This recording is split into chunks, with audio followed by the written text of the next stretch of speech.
Samantha gripped the steering wheel tightly as the police officer approached her car.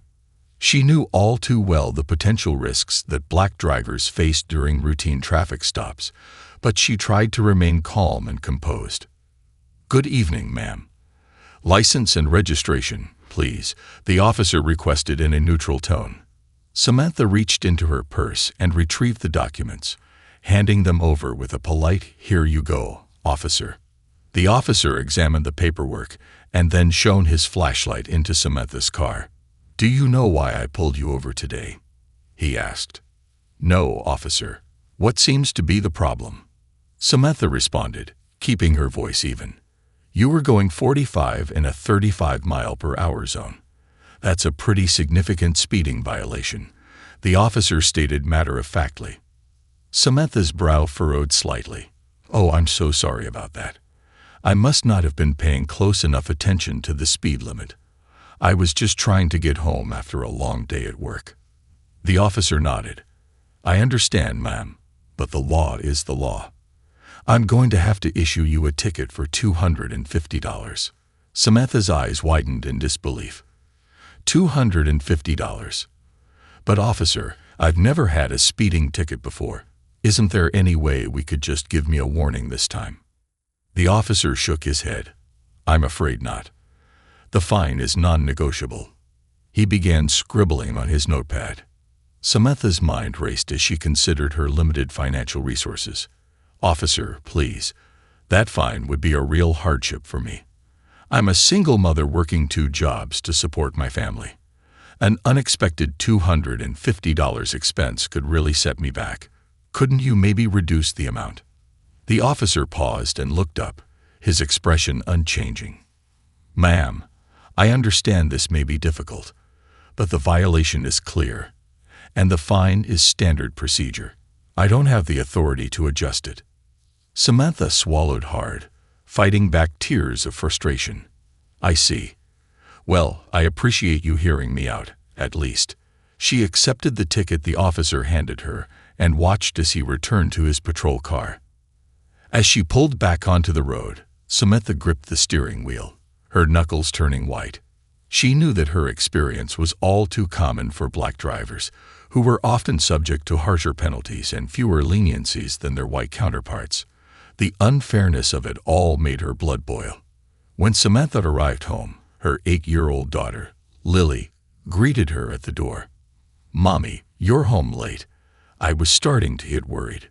Samantha forced a smile and ruffled Lily's hair. "I'm sorry, sweetheart.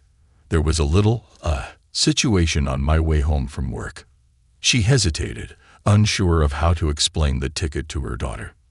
Lily noticed the distress in her mother's expression. "What's wrong, Mommy? Are you okay?" Samantha sighed and led Lily to the couch. "Honey, the police officer pulled me over and gave me a ticket for speeding. It's a pretty expensive fine, and I'm not sure how we're going to pay for it right now." Lily's face fell. "Oh no, but Mommy, you're such a good driver. That doesn't seem fair." Samantha wrapped an arm around her daughter and pulled her close. "I know, sweetie. Life isn't always fair, especially for people like us." She paused, debating whether to delve into the complexities of racial bias and systemic injustice. Ultimately, she decided to keep the conversation age-appropriate. "But I promise I'll figure something out. We'll get through this together, okay?" Lily nodded reluctantly. "Okay, Mommy." She snuggled into Samantha's side, sensing her mother's distress. As Samantha held her daughter, she couldn't help but wonder how many other families were facing similar challenges, unfairly burdened by the biases and disproportionate punishments of the criminal justice system. She knew she had to do something, but in that moment, all she could focus on was finding a way to pay the hefty fine and protect her child from the harsh realities of the world. The next day, Samantha made her way to the local community center, determined to seek guidance on challenging the unjust traffic fine. As she approached the front doors, she caught sight of a familiar face, Jamal, a longtime activist and advocate she had met through her volunteer work. "Samantha, hey, what brings you here?" Jamal greeted her with a warm smile. Samantha recounted the previous night's events, watching as Jamal's expression grew increasingly concerned. "That's just awful, Stan. I'm so sorry you had to go through that. But unfortunately, your story is all too common." Jamal ushered Samantha into his office and listened intently as she detailed the interaction with the police officer and the hefty fine. It's clear this was a case of racial profiling and disproportionate punishment. The system is rigged against people of color, and the courts often rubber stamp these kinds of abuses. Samantha nodded solemnly. "I figured as much. But I don't know the first thing about fighting a ticket like this. I can barely afford to pay the fine, let alone hire a lawyer. What can I do?" Jamal leaned back in his chair, brow furrowed in thought. "Well, the good news is you don't necessarily need a lawyer to challenge this. There are some steps you can take on your own." He proceeded to outline a strategy, explaining the process of requesting a hearing to contest the ticket. The key is to go in prepared, with documentation and a clear argument. I can help you craft a compelling case. Samantha felt a glimmer of hope. That sounds promising. What kind of documentation should I gather? First and foremost, I'd recommend getting a copy of your driving record. That will show you have a clean history, which undermines the officer's claim that this was a serious violation, Jamal advised. And see if you can obtain any data on the average fines issued in your area for similar offenses. That could help demonstrate the disproportionate nature of the penalty you received. Samantha nodded, jotting down notes. "Okay, that makes sense. And you think I actually have a chance of getting the fine reduced or waived?" Jamal reached across the desk and gave Samantha's hand a reassuring squeeze. "I do. The courts don't like it when there's clear evidence of bias or disparate treatment. If you can make a strong case, there's a good possibility they'll reconsider the punishment." Samantha took a deep breath, feeling the surge of determination. "Then that's what I'm going to do. I can't just roll over and accept this, not when it could put such a strain on my family." "I'm glad to hear you say that," Jamal said. "Too many people in your shoes just pay the fine and move on, out of fear or resignation. But we have to push back against these injustices, or nothing will ever change." He stood and gestured for Samantha to follow him. "Come on, let's get started on your case. I'll introduce you to some of the other advocates who can provide additional support and resources." As Samantha trailed behind Jamal, she couldn't help but feel a mix of trepidation and resolve. She knew the road ahead would be challenging, but the prospect of fighting back against the systemic biases that had wronged her, and so many others, filled her with a sense of purpose. "I'm ready," she murmured to herself. Time to take a stand. Over the next few weeks, Samantha worked closely with Jamal and the team of advocates at the community center to prepare her case for the upcoming court hearing. She diligently gathered the necessary documentation, including her spotless driving record and data on typical fines for similar infractions in her area. Jamal also connected Samantha with a local civil rights attorney who agreed to provide pro bono guidance and representation for her in court. "This is a classic case of racial bias in the criminal justice system," the attorney, Ms. Garcia, told Samantha. "We're going to make sure the judge hears your story and understands the broader implications." The day of the hearing arrived, and Samantha felt a mix of nervousness and determination as she entered the imposing courthouse. She took a deep breath, squeezed Lily's hand, and followed Ms. Garcia into the courtroom. The judge, a white man in his 60s with a severe expression, glanced up as Samantha and her legal team approached the bench. "This matter of Samantha Wilkins, correct?" he asked in a gruff tone. "Yes, Your Honor," Ms. Garcia responded. "We're here to contest the exorbitant fine issued to my client for a minor traffic violation." The judge leaned back in his chair, eyeing Samantha and Ms. Garcia skeptically. "I see. Well, let's hear your argument." Samantha steeled her nerves and stepped forward. "Your Honor, I was pulled over for going 45 in a 35-mile-per-hour zone. The officer issued me a $250 fine, which is an incredibly harsh penalty for a first-time offense." She gestured to the stack of documents on the table. As you can see from my driving record, I have a spotless history with no previous violations. And according to the data we've compiled, the average fine for this type of infraction in our city is only $100 to $150. The judge's brow furrowed as he examined the paperwork. That may be the case, but the fine is in accordance with the law. I fail to see how this qualifies as an exceptional circumstance warranting leniency. Ms. Garcia quickly interjected. Your Honor, the issue here is not just the fine amount, but the disproportionate treatment my client has faced as a black woman. Studies have shown that people of color are far more likely to receive harsher punishments for similar offenses. The judge's expression darkened. Are you suggesting racial bias on the part of the officer in this court? I'm simply asking you to consider the broader context and patterns of inequity in our criminal justice system, Ms. Garcia replied evenly. Samantha watched nervously as the judge's gaze shifted back to her. Ms. Wilkins, I understand you may be experiencing financial hardship, but the law is the law. I see no compelling reason to overturn or reduce this fine. Samantha's heart sank as she processed the judge's words. She had hoped that presenting the evidence would sway him, but it was clear he was unwilling to acknowledge the systemic biases at play. Your Honor, please, she pleaded. This fine will create a real hardship for me and my family. I'm a single mother working 2 jobs to make ends meet. An unexpected $250 expense could set us back significantly. The judge's expression remained steadfast. I appreciate your circumstances, Ms. Wilkins, but the court cannot make exceptions based on individual financial situations. The law must be applied equally. Samantha felt her eyes well up with tears of frustration. She had known this would be an uphill battle, but the judge's dismissive attitude toward her very real struggle was devastating. As she and Ms. Garcia exited the courtroom, Samantha turned to the attorney, her voice trembling. What do we do now? I can't afford to pay this fine. But the judge won't budge. Ms. Garcia placed a reassuring hand on Samantha's shoulder. Don't lose hope, Samantha. This is just the first step. We'll regroup and explore other avenues to challenge this injustice. The fight is far from over.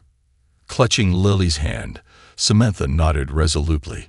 She was determined to see this through, no matter the obstacles. The stakes were too high to give up now. As Samantha and Ms. Garcia exited the courthouse, a wave of discouragement washed over Samantha. Despite their careful preparation and compelling arguments, the judge had remained steadfast in his decision to uphold the hefty fine. I can't believe he just dismissed our case like that, Samantha said, her voice thick with frustration. Didn't he see the clear evidence of racial bias and disproportionate punishment? Ms. Garcia sighed heavily. Unfortunately, that's all too common, Samantha. The courts are often complicit in perpetuating these systemic inequities, even in the face of overwhelming proof.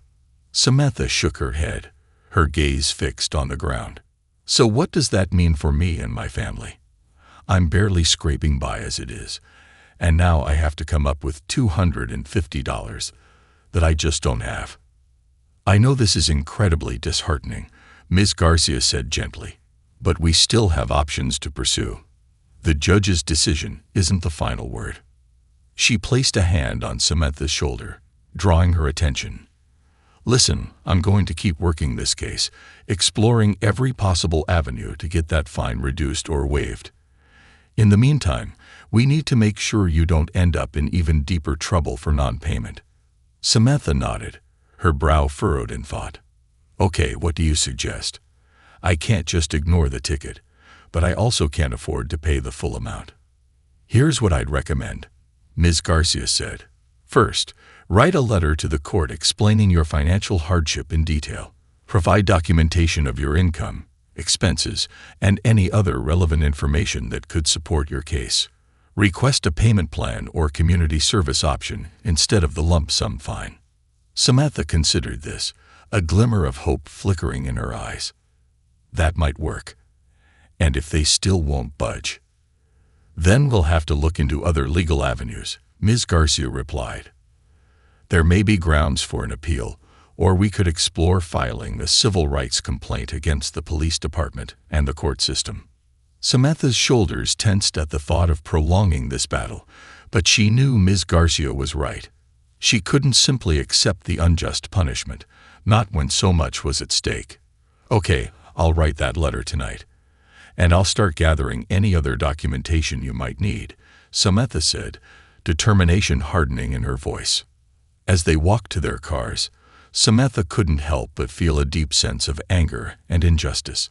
The judge's dismissive attitude had only reinforced her belief that the system was rigged against people like her, hardworking individuals just trying to get by, but constantly facing the weight of systemic racism and bias. It's not fair, Samantha muttered under her breath. I did everything right, and still I'm being punished for the color of my skin. Lily, who had been quietly listening to the exchange, tugged on her mother's sleeve. Mommy, are you going to be okay? Samantha forced a reassuring smile and squeezed Lily's hand. Yes, sweetheart, we're going to be just fine. Mommy's just working on figuring something out, that's all. As they drove home, Samantha's mind raced with a mix of worry and determination. She knew the road ahead would be long and arduous, but she was more resolute than ever to fight back against the injustice she had experienced. For her daughter's sake, for her own sake, and for the countless others who faced similar struggles, Samantha was ready to stand up and demand the fairness and equality she deserved. Just you wait, Your Honor, Samantha thought, her grip tightening on the steering wheel. This is far from over. As Samantha and Lily pulled into the driveway, the weight of the day's events hung heavily on Samantha's shoulders. She had been so hopeful that the judge would see the clear evidence of racial bias and show leniency, but his dismissive response had left her feeling defeated. Lily could sense her mother's distress. Mommy, are you okay? She asked, her brow furrowed with concern. Samantha forced a smile and turned to face her daughter. I'm all right, sweetie. Just a little frustrated with what happened in court today, that's all. She reached over and gently tucked a stray strand of Lily's hair behind her ear. But don't you worry, I'm not giving up. Mommy's going to keep fighting this, I promise. Lily's eyes widened. You mean the ticket? But Mommy, the judge said you have to pay it. How are we going to do that? Samantha sighed heavily. I know, honey. It's not going to be easy, but I'm working with my lawyer to see if we can get the fine reduced or even waived. We can't just let them treat me unfairly like this. Lily nodded, her expression somber. Okay, Mommy. I believe in you. She leaned over and wrapped her arms around Samantha in a comforting embrace. Samantha held her daughter close, taking strength from Lily's unwavering trust. As they pulled apart, Samantha's gaze hardened with renewed determination. All right, let's head inside. I've got some important letters to write tonight, she said, ushering Lily towards the front door.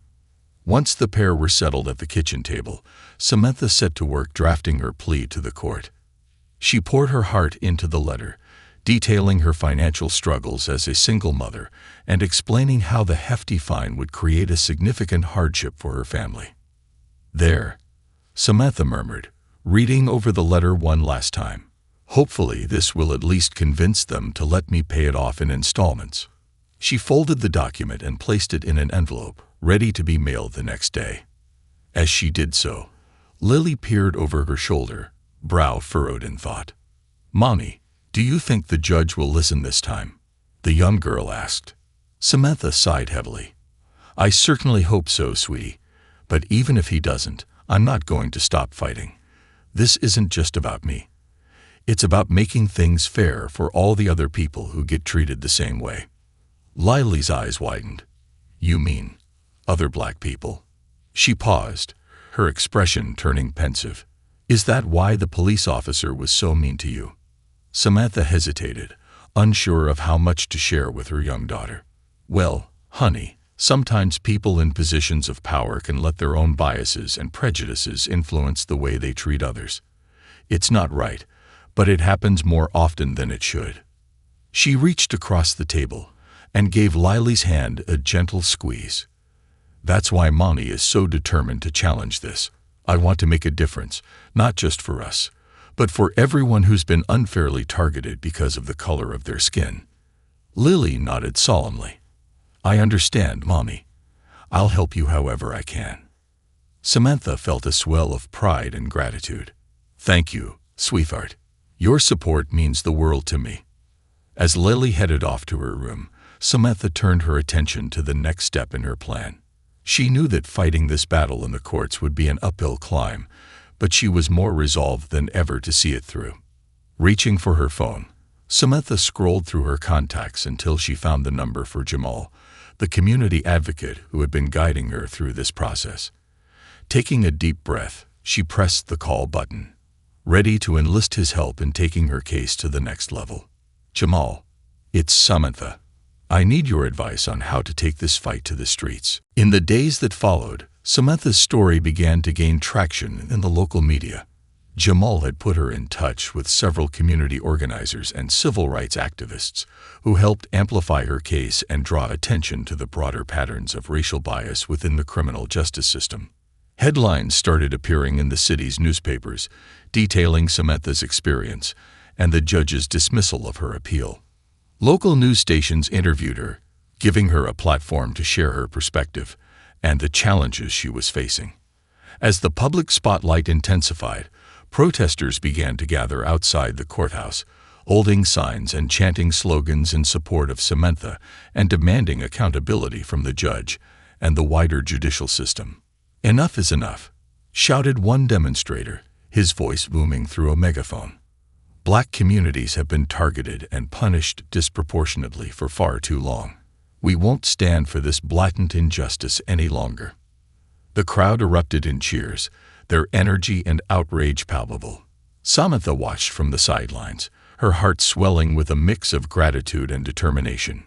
Thank you all for being here, she addressed the crowd, her voice wavering with emotion. What happened to me is not an isolated incident. It's part of a much larger systemic problem that we have to confront head-on. Lily stood beside her mother, her eyes wide with wonder and pride. She had never seen Samantha so impassioned, and the young girl felt a newfound sense of purpose in supporting her mother's fight. As the days turned into weeks, the protests continued, drawing larger and more diverse crowds. The pressure on the judge's office and the local courthouse mounted, with community leaders and civil rights organizations demanding a thorough investigation into the disparities in fines and sentencing. Samantha's email inbox was flooded with messages of support and solidarity from local residents and people across the country who had heard about her case. She was heartened to see how her story had resonated with so many, serving as a catalyst for broader conversations about equity and accountability within the criminal justice system. One afternoon, as Samantha was preparing dinner, her phone rang. It was Jamal, his voice brimming with excitement. Samantha, you're not going to believe this. The judge's office has agreed to review your case, he said. Samantha nearly dropped the spoon she was holding. What? Really? After all this time, they're finally going to take another look. That's right, Jamal confirmed.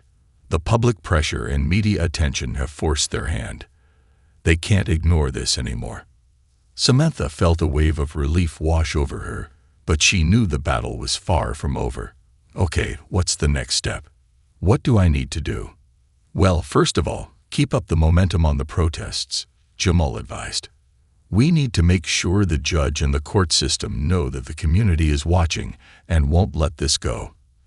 And of course, we'll need to prepare your case even more thoroughly this time around. Samantha nodded, her mind already racing with ideas. You got it. I'll start reaching out to the organizers immediately, and you can count on me to have everything ready for the next hearing.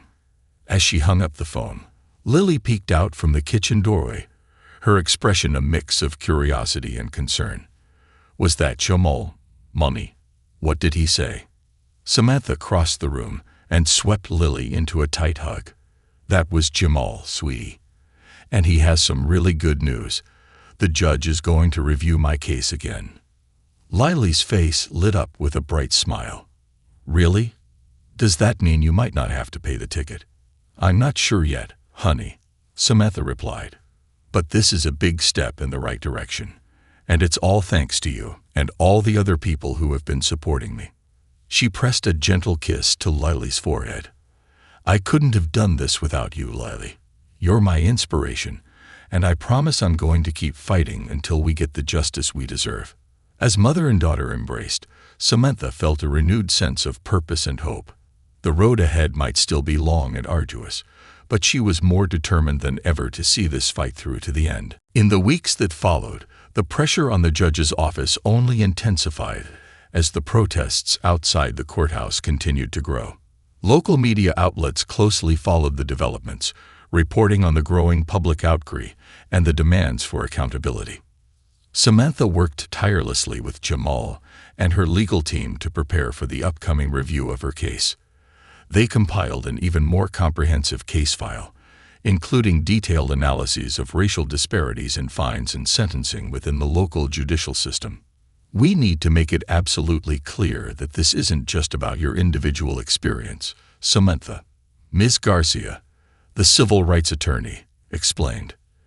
"This is part of a much larger pattern of systemic bias and discrimination that the court must address." Samantha nodded, her determination unwavering. "I'm ready. I'll do whatever it takes to make them see the truth." When the day of the review hearing arrived, the courthouse was abuzz with activity.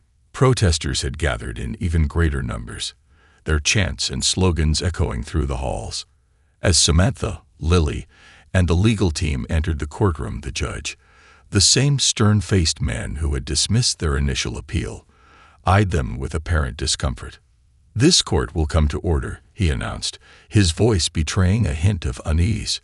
"We are here to re-examine the case of Samantha Wilkins and the contested traffic fine."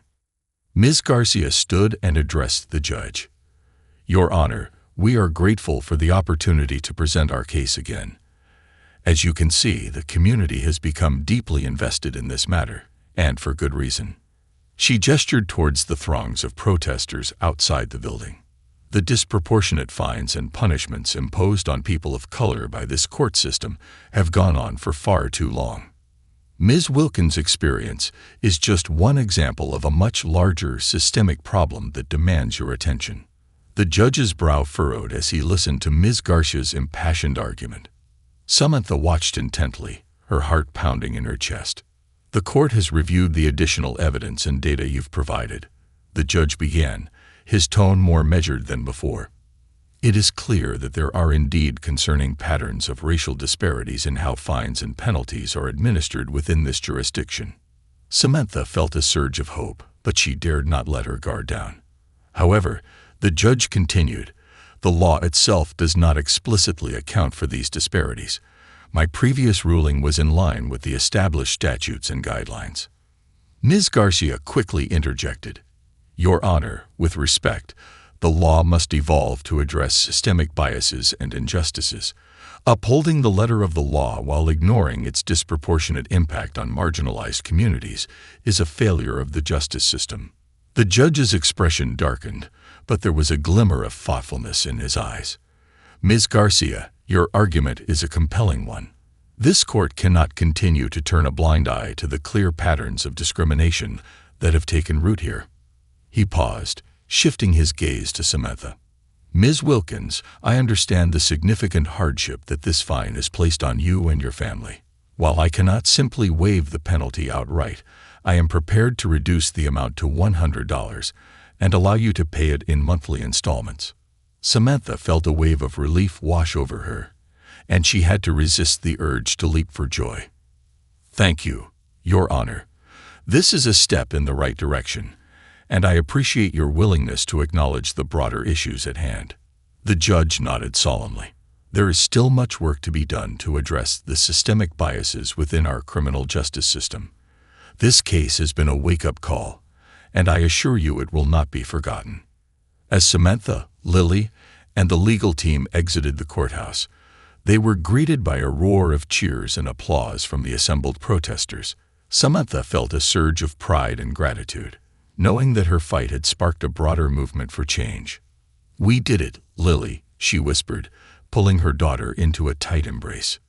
this is just the beginning. In the weeks that followed the judge's revised ruling, Samantha's case continued to reverberate throughout the community and beyond. The reduced fine and payment plan provided some much-needed relief, but Samantha knew that her fight was far from over. Together with Jamal and the network of advocates and activists, Samantha began pushing for broader reforms within the local criminal justice system. They demanded greater transparency in sentencing data, implicit bias training for all court personnel, and the establishment of an independent review board to investigate claims of discriminatory practices. The public pressure and media attention surrounding Samantha's case had created a pivotal moment, and she was determined to seize the opportunity to drive meaningful, lasting change. "This isn't just about me anymore," Samantha told a group of fellow activists during a strategy meeting. "It's about ensuring that no one else has to go through what I did. The humiliation, the financial hardship, the feeling that the system is rigged against you because of the color of your skin." The others nodded in agreement, their faces resolute. "You're right, Samantha. This is about justice, plain and simple, and we won't stop until we get it." Over the following months, Samantha and her team engaged in a multi-pronged campaign to address the inequities within the local court system. They organized town hall meetings, lobbied city officials, and continued to stage protests and demonstrations to keep the issue in the public eye. The judge's office, under mounting pressure, eventually agreed to implement several key reforms. A new review board was established to investigate claims of bias, and all court personnel were required to undergo mandatory implicit bias training. Additionally, the court pledged to conduct regular audits of sentencing data to identify and address any concerning patterns.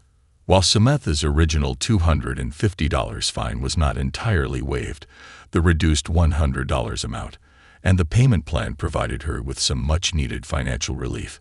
She was able to gradually pay off the penalty without it causing a severe hardship for her family. More importantly, Samantha took pride in the broader impact of her fight. The changes implemented within the local court system were just the beginning, and she knew that her story had inspired others to stand up and demand justice in their own communities. "This is what it's all about," Samantha said to Lily one evening as they sat together on the couch. "Making a difference, not just for us, but for everyone who's been treated unfairly by a broken system." Lily snuggled closer to her mother, a thoughtful expression on her face. "I'm proud of you, Mommy. You never gave up, even when it was really hard." Samantha wrapped an arm around her daughter, pulling her into a warm embrace. "And I never will, sweetie. As long as there's work to be done, I'll keep fighting." She paused, a wistful smile crossing her lips.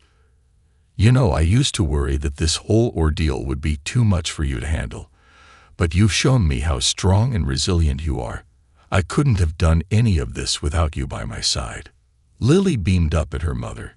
"I'm always going to be here for you, Mommy. We're a team, remember?"